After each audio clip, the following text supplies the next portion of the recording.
I mentioned at the beginning of the Mass that we're celebrating today the feast of St. Vincent de Paul. Vincent de Paul is a very popular saint in our church. He's late 16th century, early 17th century. So it's just shortly after St. Ignatius of Loyola dies.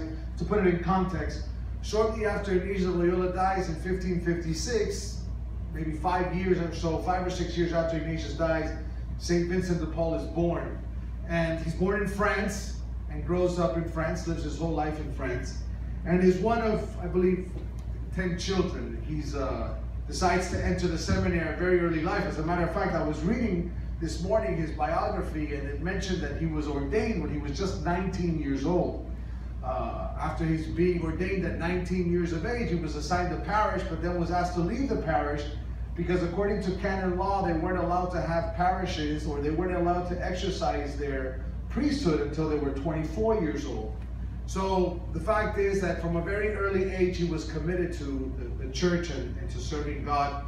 There's a couple of things about St. Vincent de Paul that I think are extraordinary. The first thing is that he's very well known for the formation of priests.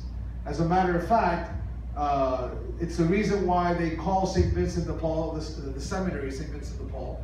And it's a reason there's a religious congregation, as a matter of fact, called the Vincentians, which are named after him. And the charisma, or the charism of this religious order, their mission is priestly formation. So that's what they were founded for. This is a religious order whose mission is the formation of priests. And that because of the spirit of St. Vincent de Paul. So he was a very good teacher, very well-known orator, very intelligent individual. But what he's probably most known for, the one thing that he is most known for, is his work with the poor. And the St. Vincent de Paul societies that have been founded throughout the whole world, and there's many of them in the United States, very active. And as a matter of fact, I wouldn't be surprised not only that there are in your parishes, but I wouldn't be surprised if some of you actually actively participate in the St. Vincent de Paul societies in your parishes. And the idea is the collection of food and clothing for the poor. That's what they do. And he also founded a couple of missionary orders, or he founded a couple of religious orders that are dedicated to the service of the poor. He's done that as well. His focus was the poor. And this comes to him because of his experience of the poor in the places that he lived and how he saw them, and also the fact of what he read in the Gospels. And he focused a lot on the poverty of Jesus and how Jesus was continuously trying to defend the poor and serve the poor, and referred to himself as being poor as well. And that's very much one of the most important topics of all the scriptures. In the Old Testament, they refer to the Anoim, which is the Hebrew word used for those that are very poor, okay, those that are very needy, those who are the widows, the orphans, the foreigners who come to a particular place and have no home and no place to stay, and those who are poor and suffer. And in the New Testament, we see Jesus as well. There's nothing new. The Old Testament, the New Testament, filled with that experience. St. Vincent de Paul picks up on that based on his own personal experience. I want to read something for you. You know that when I was ordained a deacon, 6 months before being ordained a priest, as a deacon, there are various promises that I make to the bishop to be ordained a deacon. And one of those promises that I make as a deacon is that throughout my diaconate, and then afterwards throughout my priesthood until the day that I die, I make a commitment to praying the liturgy of the word, praying the liturgy of the hours, the office of readings, every single day. As a matter of fact, I'm going to tell you something that may be somewhat scandalous to you, but it's true. As a matter of fact, while the priest has the obligation to celebrate, or at least to participate in Mass every single day, it is understood that there is a greater obligation for the priest to pray the liturgy of the hours, to pray the morning prayer every single day, more than the Mass itself. I want you to know that. That's very important. So it's a practice that the expectation is for every priest to do it every single day. And it's frowned upon to not pray the liturgy of the hours more than if you can't get to Mass that day for one reason or another. That's a fact. It's part of our canon law. Now, I will tell you one thing, and this is actually a little context here. St. Ignatius of Loyola got into a lot of trouble because of this little book that you see right here. And the reason why he got into trouble is because up until St. Ignatius of Loyola, up until the time of Ignatius of Loyola, it was understood that all religious orders prayed the office in community. They prayed it together. As a matter of fact, if you go through those beautiful churches of Europe, and you go into these beautiful churches and cathedrals, you will run into those beautiful places, spaces, where by the altar you have the choir that's to the right and to the left. These beautiful chairs. And those were the places where the religious priests, the monks, for example, both male and female, used to go in, and they would sit in these places on the right and on the left, and they would pray the Liturgy of the Hours. And the Liturgy of the Hours is set up in psalms, in paragraphs, so that one side would pray it, then the other side would pray it, and they would alternate one side or the other. Some sang it, others read it. But it was always done in community, because the fact is that this prayer was intended to be prayed in community. Well, Ignatius of Loyola, of course, comes in and he says, we're not doing that. The Jesuits are not going to pray this in community. Now, everybody was upset with Ignatius. The cardinals were very upset with him. But the fact is that you have to understand the mindset of St. Ignatius of Loyola. That's the greatness of this man. Ignatius of Loyola was a revolutionary. He really was. He was a rebel in the good sense, not in the bad sense. He was a rebel in the good sense. He was passionate about the church. He loved the church. He loved the Pope. He loved Jesus. He loved all the religious orders. He thought about being several of them before he came to the realization that God was calling him to something new. But what Ignatius of Loyola was most passionate about, what he loved the most, was the mission.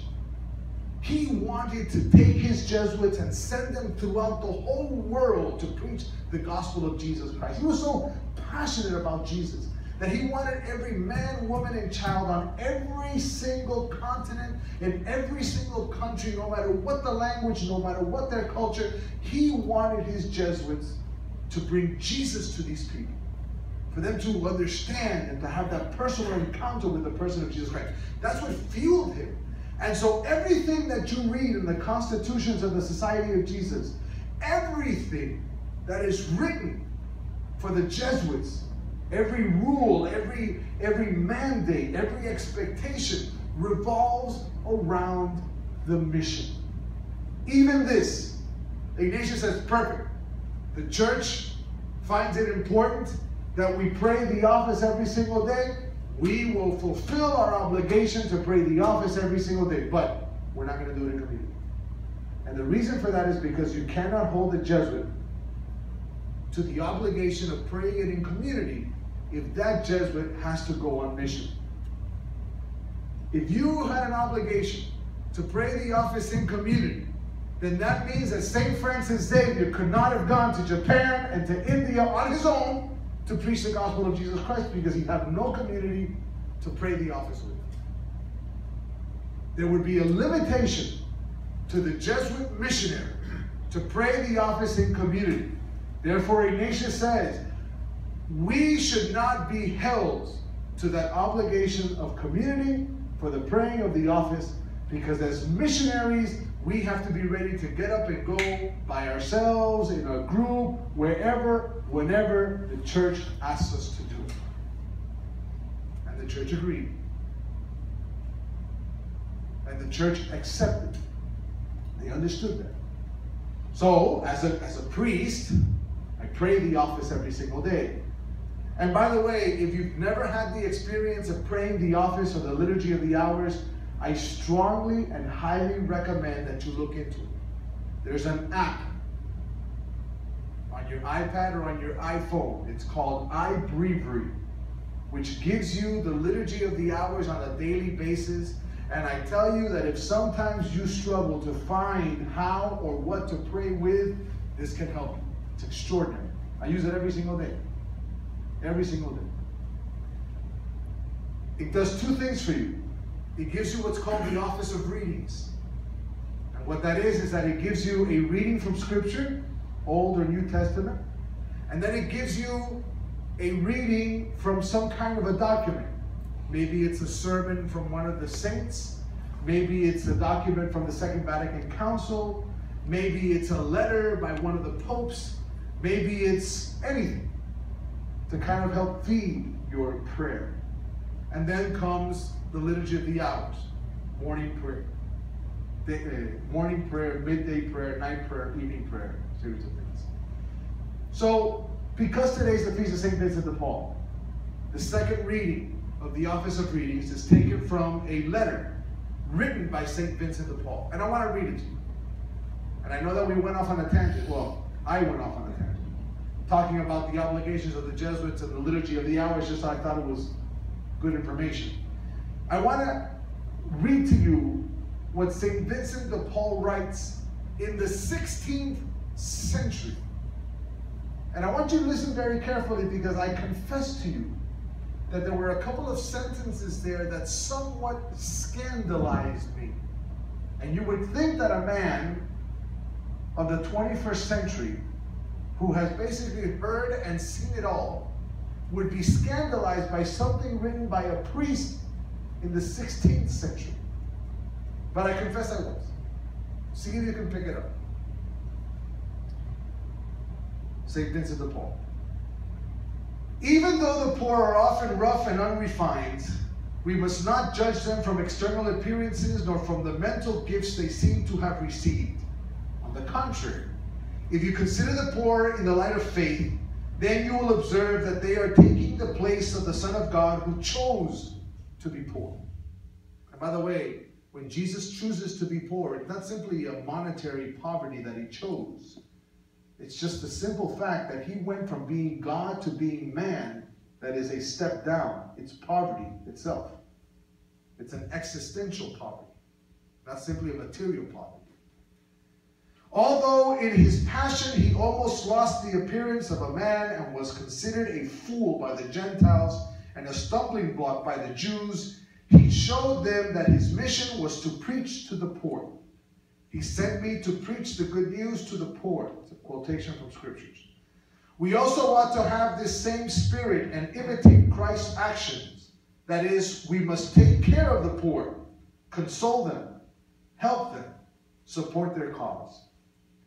Since Christ willed to be born poor, he chose for himself disciples who were poor. He made himself the servant of the poor and shared their poverty. By the way, for me, that's extraordinary. Because one of the things that gives most witness and testament to the power of the gospel of Jesus Christ is the fact that it was a movement started by 12 poor men. And 2,000 years later, we're still talking about it. There's got to be something there. He went so far as to say that he would consider every deed which either helps or harms the poor as done for or against himself. It's Matthew. Since God surely loves the poor, he also loves those who love the poor. For when one person holds another dear, he also includes in his affection anyone who loves or serves the one that he loves. That is why we hope that God will love us for the sake of the poor. I'm going to repeat that line. I love it. That's how the scandalous one. That is why we hope that God will love us who are not poor materially for the sake of the poor. So when we visit the poor and needy, we try to be understanding where they are concerned. We sympathize with them so fully that we can echo Paul's words, I have become all things to all men. Therefore, we must try to be stirred by our neighbor's worries and distress. Think of Puerto Rico right now. We must beg God to pour into our hearts sentiments of pity and compassion and to fill them again and again with these dispositions. So here comes the scandalous part, at least for me. Maybe you don't share it. It is our duty to prefer the service of the poor to everything else, and to offer such service as quickly as possible. If a needy person requires medicine or other help during prayer time, do whatever has to be done with peace of mind. Offer the deed to God as your prayer. Do not become upset or feel guilty because you interrupted your prayer to serve the poor. God is not neglected if you leave him for such service. One of God's works is merely interrupted so that another can be carried out. So when you leave prayer to serve some poor person, remember that this very service is performed for God. Charity is certainly greater than any rule. Moreover, all rules must lead to charity. Since she is a noble mistress, we must do whatever she commands. With renewed devotion, then, we must serve the poor, especially outcasts and beggars. They have been given to us as our masters and our patrons. Beggars, outcasts, have been given to us as our masters and our patrons. You see, it totally flips things around, in my opinion. You know, when I take these kids down to the Dominican Republic to work with the poor campesinos, one of the first things I always tell them when I meet with them is, you would be foolish to think that you should be applauded or patted on the back for working with the poor campesinos in the Dominican Republic. I tell them, you have an obligation. As a matter of fact, you should thank them for giving you the opportunity to exercise your Christian vocation to being men for others. This is what we're obliged to do. And so God has placed the poor and the outcast as our patrons, as our masters. Why is that? Because what does a master do? A master is the one who tells his servant what to do. The poor, because of their circumstances, because of their situation, dictate to us what we should do. That we should serve, that we should feed, that you should give me because of my need. And at the end of the day, it's all about the charity that needs to be exercised. That's why it says there, every rule necessarily must lead to charity. Any rule that we feel obliged to fulfill as Catholic men, because we feel obliged to them, unless those rules lead us to be charitable, then they are not rules at all. These rules were created for the purpose of helping us become more charitable. And so if prayer needs to be interrupted for the sake of serving the poor, then interrupt your prayer. Vincent de Paul does something which is very interesting because he says, because at the end of the day, you're just swapping one thing that you're doing for God with another. Now, the reason why I took this to heart is because if there is one thing that Father Florentino Acoitia, my spiritual director for 10 years, used to tell me when he talked about the intimacy with the person of Jesus Christ, he used to say to me, Willie, as a Jesuit, do not fall into the trap of thinking that your work is your prayer. I remember that clearly. Don't fall into the trap of thinking that you do not need to sit down in silent prayer today with Jesus, because at the end of the day, your work is your prayer. He says, don't fall into that trap. You should exhaust yourself in working for those who are in need, working for the poor and the needy. And poverty expresses itself in this world in many different ways.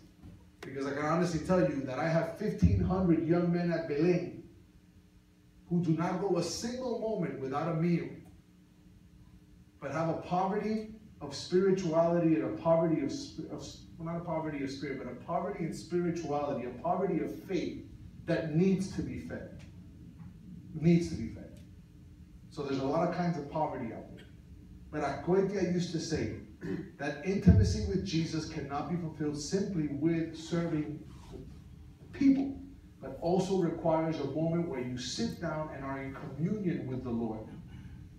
And what St. Vincent de Paul is saying to Father Cuevia, yes, but also remember that in that service to the poor, in giving to those who are in need, there is a substance of prayer, and a very powerful one as well.